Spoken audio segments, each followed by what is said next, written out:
James Garner was one of the most beloved stars of Hollywood's golden age of television and film. Known for his easy smile, his quick wit, and his natural ability to slip into any role without looking like he was acting at all, Garner built a career that lasted more than 5 decades. To audiences, he was the kind of man you could trust, someone who seemed more like a neighbor or a friend than an untouchable Hollywood icon.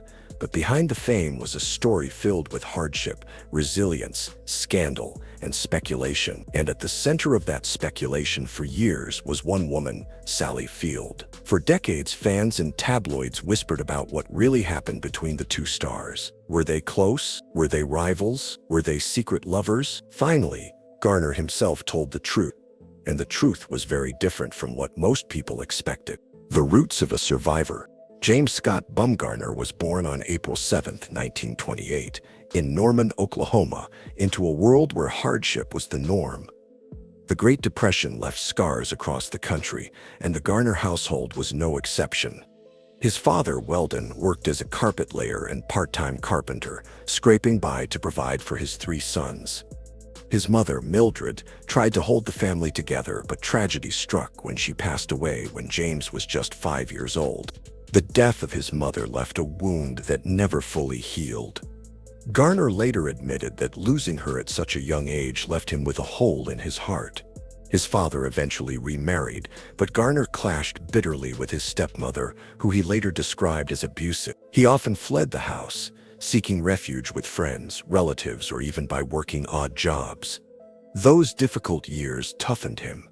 From an early age, he learned not just how to endure, but how to keep moving forward no matter what obstacles stood in the way. By his teens, he was working in fields under the Oklahoma sun, picking crops for long hours. He also tried his hand at construction, dishwasher jobs, and even modeling swimsuits to earn a few extra dollars. These experiences weren't glamorous, but they taught him responsibility. School, on the other hand, wasn't his strength. Garner admitted later in life that he wasn't much of a student.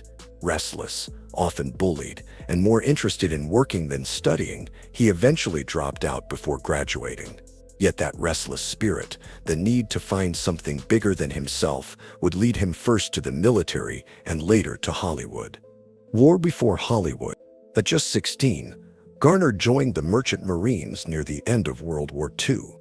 Too young to see major action, he nevertheless got his first taste of discipline and responsibility. A few years later, when the Korean War broke out, he enlisted in the U.S. Army and was assigned to the 5th Regimental Combat Team. The fighting was brutal. Garner found himself in the thick of combat, enduring hardships far greater than anything he had faced back home. He was wounded twice in action. Once, shrapnel tore into his hand and face. Later, while diving for cover, he was hit again, this time in the buttocks. He later joked about it with his trademark dry wit, but the reality was deadly serious. For his bravery, he was awarded 2 Purple Hearts. These experiences left permanent scars on his body, but also instilled resilience and perspective.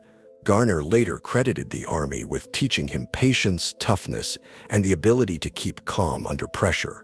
Qualities that would serve him well on film sets, where chaos was often the norm. Hollywood, with its deadlines, egos, and grueling hours, was nothing compared to surviving a battlefield.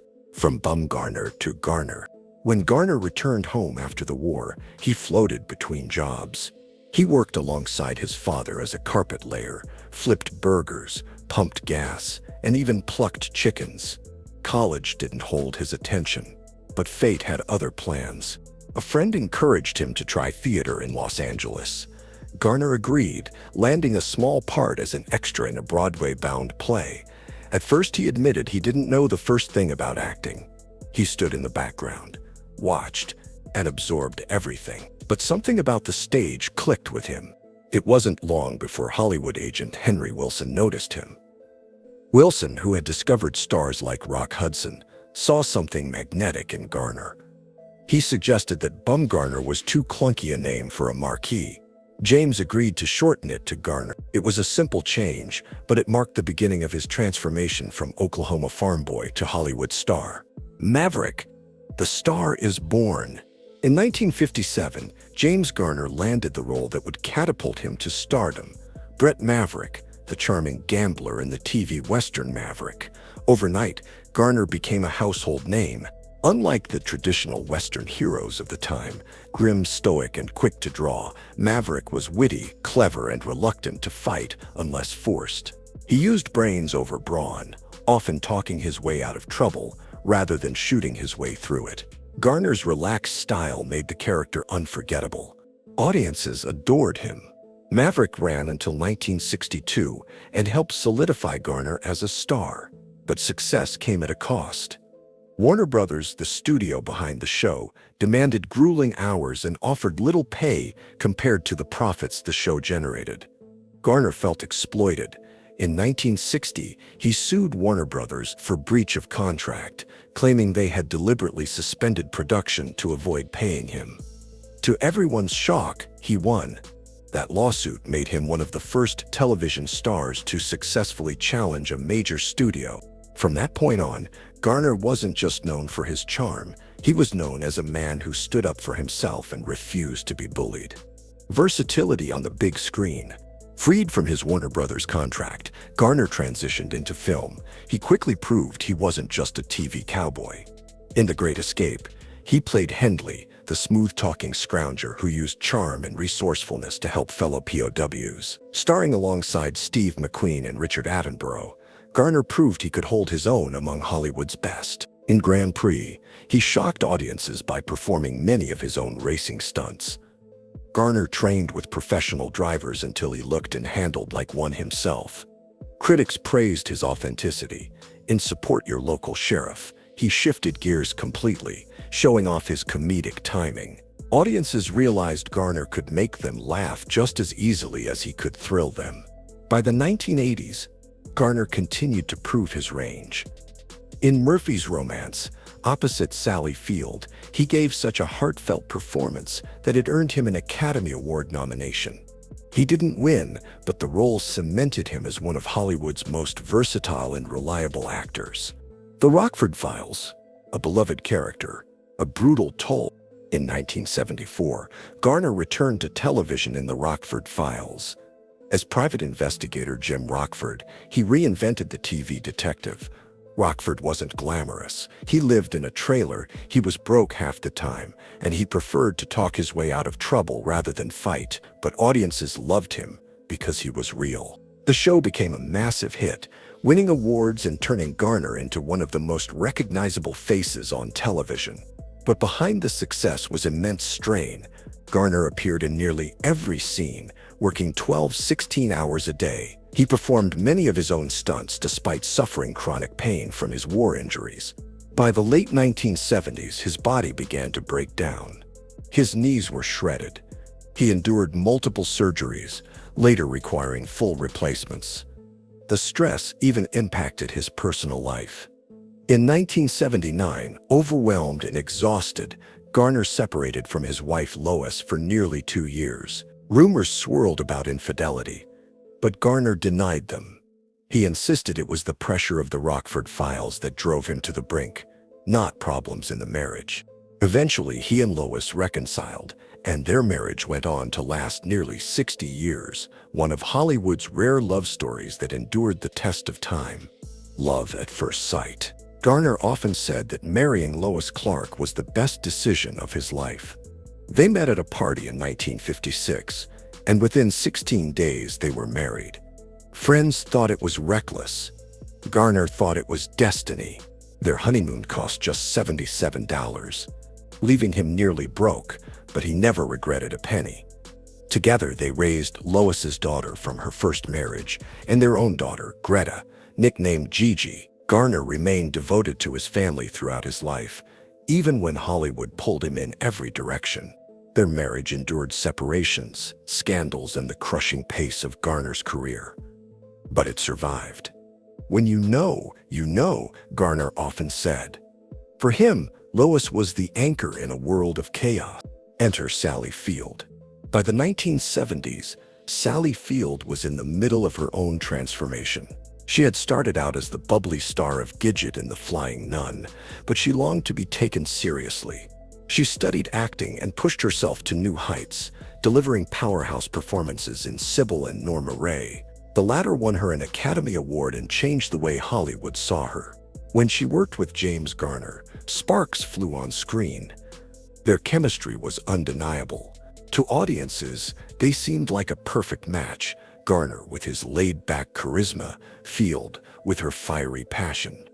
Fans assumed the chemistry couldn't be faked. Rumors began swirling that the two were romantically involved, or that their strong personalities clashed behind the scenes. The tabloids had a field day. For decades, they fueled stories of secret love affairs and bitter feuds. But eventually, Garner himself set the record straight. He admitted that working with Field wasn't always easy, but not for the reasons people imagined. "She's passionate, she's intense," Garner said, "and that's what makes her brilliant, but it can be a lot to handle." His own style was more instinctive, more relaxed. Sometimes they clashed. Sometimes they butted heads over how a scene should play out. But Garner was adamant. "We never had a falling out. I respected her, and I think she respected me too." Rumors versus reality. Hollywood thrives on gossip.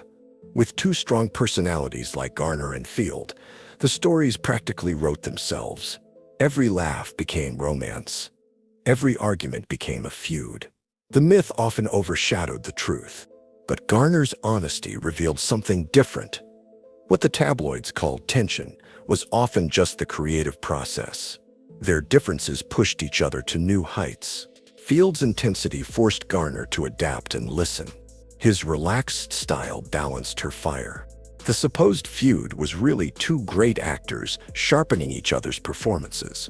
The supposed romance was simply chemistry between two professionals who understood how to bring out the best in one another. Later career highlights. Even after the Rockford Files, Garner kept working steadily. In Victor Victoria, he held his own opposite Julie Andrews. In Murphy's Romance, he gave one of his most acclaimed performances, playing a small-town pharmacist whose romance with Sally Field melted hearts. In the 1990s, he voiced characters in animation, appeared in TV movies, and reprised Rockford in reunion specials. In 2000, he starred in Space Cowboys alongside Clint Eastwood, Tommy Lee Jones, and Donald Sutherland. 4 years later, he gave one of his most emotional performances in The Notebook, playing the older Noah Calhoun. That role introduced him to an entirely new generation, and millions wept at his tender portrayal. Battles with his own body. Behind the success, Garner's health was a constant battle. Years of punishing work schedules and stunts left his body broken. His knees were destroyed. He endured multiple surgeries and eventually both knees were replaced. In 1988, he underwent quintuple bypass surgery after doctors found 5 blocked arteries. His smoking habit, which began at age 12, had caught up with him. Doctors warned him to quit, but he didn't give it up until 2005, 17 years later. Then, in 2008, Garner suffered a serious stroke. Though he partially recovered, his health declined steadily afterward. Still, he carried himself with dignity. He never sought sympathy, never complained. He simply kept going, just as he had since his difficult childhood. The final curtain. On July 19, 2014, James Garner passed away at his home in Brentwood, Los Angeles. The cause was a heart attack brought on by coronary artery disease. He was 86 years old. The news devastated fans across generations. Tributes poured in from fellow actors, directors, and fans. Sally Field called him a shining example of how to be a professional. Julie Andrews, who had worked with him in Victor Victoria, remembered him as gracious and endlessly talented. Younger fans who knew him only from The Notebook discovered his rich career and mourned a legend they barely knew they had. The story of James Garner and Sally Field shows how myths can overshadow reality. For decades, the rumors suggested romance, rivalry, or scandal, but Garner's truth was far simpler and far more powerful. Two actors worked together, sometimes clashed, but always respected one another. Garner's life was defined by resilience, honesty, and integrity. He overcame poverty, war, abusive studios, broken bones, and relentless gossip, yet he never lost his humility. He never needed scandal to be remembered. His work, his dignity, and his character were enough. James Garner's legacy endures not just in the roles he played, but in the reminder that truth, quiet, steady, and sincere outlasts every rumor. And in that way, he left behind something more powerful than fame, a life worth admiring and a truth worth remembering.